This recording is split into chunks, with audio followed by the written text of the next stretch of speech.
Hoy es martes, ni te cases ni te embarques, ni de uno más uno te apartes, pero además es martes de economía. Y para eso está aquí Antonio Siriaco, director, más bien decano de la Facultad de Ciencias Económicas y Sociales de la UAS y decano de Economía Y de próximo UAS. rector. Y próximo No, rector. no metan en ese problema. No, ahora no, todavía no. Profesor, Nada, buen como día. cada Profesor, martes. ¿cómo le va? Sí, Mire, sí. el gobierno está de risita por los Bueno, datos que dio ayer. el Banco parece Central. que la economía, obviamente, dominicana no es una economía en crisis. Y eso se veía desde el principio de año, con un crecimiento importante. Ya había tomado su senda de crecimiento potencial por encima del 5%. Y va a terminar en esa horquilla entre un 5, 5.2, que es un crecimiento quizás el más de mejor desempeño en toda América Latina y el Caribe. Yo creo que en ese sentido este año no es un año ya que culmina, que va a establecer sobresalto. Ahora, hay que ver básicamente los próximos años, quizás no por la economía dominicana, sino por el entorno en que se va a desarrollar la economía dominicana, precisamente porque hay elementos nuevos en el caso del ascenso de Donald Trump, que precisamente en el día de ayer ratificó que iba a incrementar los aranceles. En el caso de México y Canadá, un 25% de las importaciones adicionales, y en el caso de China un 10%. Eso provocó de inmediato una caída en las principales bolsas. Entonces ya eso indica básicamente que puede haber un contexto internacional. Pero esa medida de Trump en lo particular directamente no nos afecta a nosotros.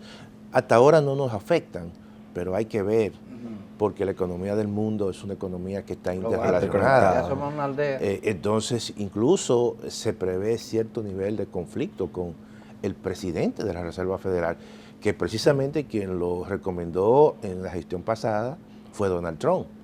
Y ya ha habido situaciones, impases en el sentido de que Donald Trump quisiera una política monetaria mucho más laxa, ¿no?, donde se induzcan a menores tasas de interés. Sin embargo, la economía norteamericana, y parece que es una cierta situación que hay entre los miembros de la Reserva Federal, que hay discrepancia, porque es una economía que va a terminar con un buen crecimiento, va a terminar con una inflación ya convergida, y entonces eso, más que una reducción en los tipos de interés, lo que amerita es una pausa en el tipo de interés. Entonces Donald Trump parece que ha hecho algún tipo de pronunciamiento diciendo que él lo va a destituir, aunque taxativamente los miembros y básicamente el presidente de la Reserva Federal, como dicen, tiene cierta autonomía, pero hay alguna cláusula que le permite al presidente de Estados Unidos quitarlo. En caso incluso, lo dice así mismo, en caso de razones mayores. Pero esas razones mayores están en comillas, no es para situaciones Medalaganariamente, claro, sino por situaciones que se presenten. Pero ya hay una amenaza. Todo eso, Adalberto, puede entorpecer, genera una situación en la economía mundial de cierta incertidumbre. Y eso no le conviene a ninguna economía, y mucho más a economías como la economía dominicana, que está creciendo bien, que está generando empleo bien, que hay una entrada importante de turistas y que hay un clima de estabilidad y de paz que le permite, de cierta manera, llevar a cabo algunos cuando proyectos. revisamos el comportamiento de los distintos sectores Sí. que constituyen la estructura económica del país, vemos que hay algunos renglones que han crecido más que otros, siempre ocurre. Claro. Hay, en términos específicos, ¿hay alguna limitación para que sigan creciendo estos? Mira, cuando tú analizas el último informe del Banco Central recientemente, que, por ejemplo, el sector de la manufactura local tuvo un crecimiento importante que ha venido despegando. El sector que también se ha reactivado porque tuvo muchos periodos anteriores del crecimiento negativo por pausa en la producción, en el caso de la minería, y en el caso del sector de la construcción, que es un sector que es muy, vamos a decir, vinculante con las variaciones en las tasas de interés. Y la política pública. Y la política pública. Pero hay un elemento importante. Todavía, a pesar de las reducciones que el Banco Central ha inducido de su reducción de tasa de política monetaria, los niveles de tasa de interés en el mercado no han tenido esa disminución importante. Y eso, pero han comenzado a disminuir. Bueno, lo que está significando que hay cierto retraso en los efectos de la política monetaria. Claro, eso afecta al sector de la construcción, porque si hay retraso en los efectos de la política monetaria, eso claramente no se refleja en el mercado y en las tasas de interés del mercado. Por lo tanto, en un primer momento, eso puede ralentizar todo un sector tan importante como el sector de la construcción, pero vamos a ver. Por eso yo digo que hay un entorno que es un entorno que muchas veces genera situaciones de retraso en los efectos de la política monetaria, porque los agentes están a las expectativas.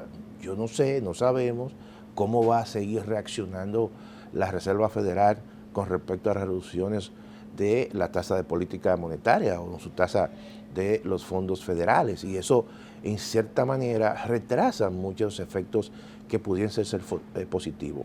Y eso afecta al sector de la construcción y todo el efecto que puede tener el sector de la construcción de encadenamiento, en la producción de cemento, en la producción de varillas, de pinturas, y eso obviamente... Pero hay un factor que dinamiza también la construcción, que pocas veces se menciona, que es el de las remesas.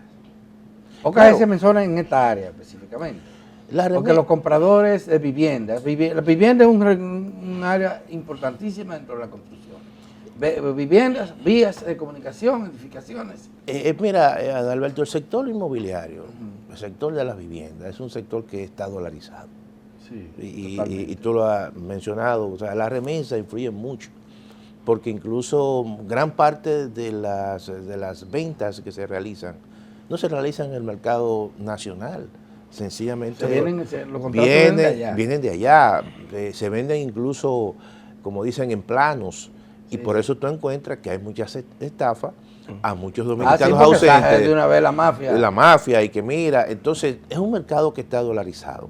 Y evidentemente las remesas han tenido y han jugado un rol importante en ese dinamismo que ha tenido y tiene el sector de la construcción, que fue uno de los sectores que más creció, conjuntamente con la manufactura y la comunicación. Por ahora no se ve, por lo menos a corto plazo, una reducción de las remesas. No, yo pienso que las remesas van a tener van a seguir esa tendencia, se van a estabilizar, yo creo, alrededor de la vecindad de los 11.000 millones. Lo que sí se ve es como un freno del crecimiento de la tasa de cambio.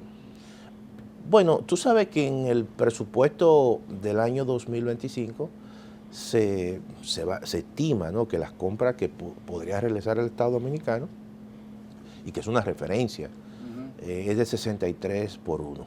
Eso está en el presupuesto de 2025.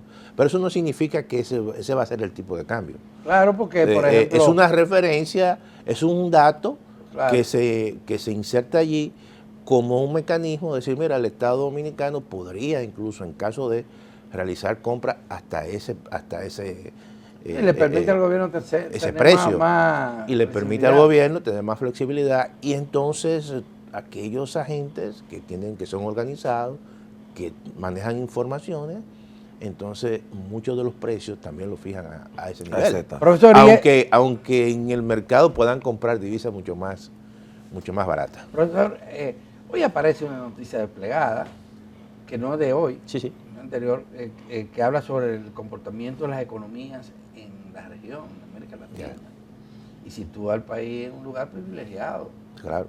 Sí, tú sabes que la República Dominicana... Entre los menos pobres. No, nosotros somos una economía que obviamente ya desde hace varios años estamos entre la séptima y sexta economía de América Latina y el Caribe. O sea, ha habido un proceso importante de expansión de las actividades económicas, pero también de expansión de sectores de clase media. Eso en parte ha colocado a la República Dominicana y ha mejorado los niveles de ingreso per cápita, que es el indicador que se utiliza obviamente para establecer esos rankings y esas mediciones y colocar el país o a otros países en determinados lugares. Yo creo que aquí ha habido también una estabilidad política que ha permitido, quieras o no, con todas las imperfecciones de nuestra democracia, ha permitido esa tranquilidad que amerita una actividad económica permanente, ¿no? Tener un flujo de inversión extranjera mínimamente, que una cantidad importante de visitantes extranjeros vengan a la República Dominicana, no solamente es una decisión política, económica, es una decisión también de establecer un clima de tranquilidad. No es lo mismo los sobresaltos de algunos países sudamericanos, sí, obviamente, y algunos países centroamericanos. Con inseguridad, crisis política. Claro, crisis política, inseguridad. Entonces, todo eso genera un freno a flujos importantes de inversiones que se podrían hacer allí, a pesar de que son economías en muchos casos con más capacidad y con más potencial que la República Dominicana y de mayor tamaño. Sin embargo, la República Dominicana se ha hecho ciertos arreglos y eso ha permitido esa expansión que ha tenido la economía dominicana. Un nivel de consumo evidentemente alto en determinados sectores. Decía una extranjera que estuvo recientemente aquí en el programa, que admiraba, que se explicaba, estaba asombrada, cómo la economía dominicana era tan diversa. Claro. O sea, no es una economía que depende.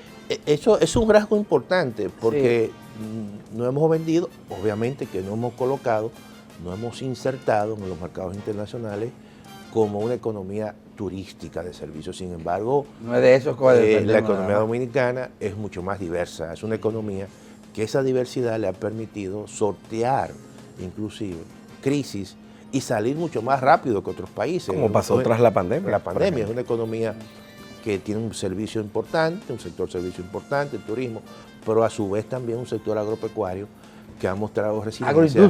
Agroindustria, exporta procesos procesados, como el caso, por ejemplo, del tabaco. El tabaco es un producto procesado, ¿verdad? Y que obviamente ha sido muy exitoso en la República Dominicana. Pero muy exitoso. Y en el caso incluso de las zonas francas, que también ha habido un proceso de transformación, donde ha habido un incremento en el valor añadido, es decir, zonas francas de textil en un primer momento, pero ahora nosotros exportamos productos médicos, insumos médicos. Y software. Y además hay una gran cantidad de call centers, ¿no? Que muchas veces, yo no sé si el IMAE está recogiendo gran parte de esos sectores que se han incorporado en los últimos años y está recogiendo esa dinámica que se está dando. Yo creo que eso es lo que hace a la República Dominicana más fuerte, esa resiliencia, y puede obviamente mitigar o minimizar los efectos externos que se puedan producir y que se producen en los mercados internacionales. Profesor, muchísimas gracias. A ustedes. Gracias a ustedes, damas y caballeros. Se acabó el tiempo. Será mañana cuando nos juntemos de nuevo aquí, en este su programa 1 más 1 y en este su canal Brillantina. Buena jornada.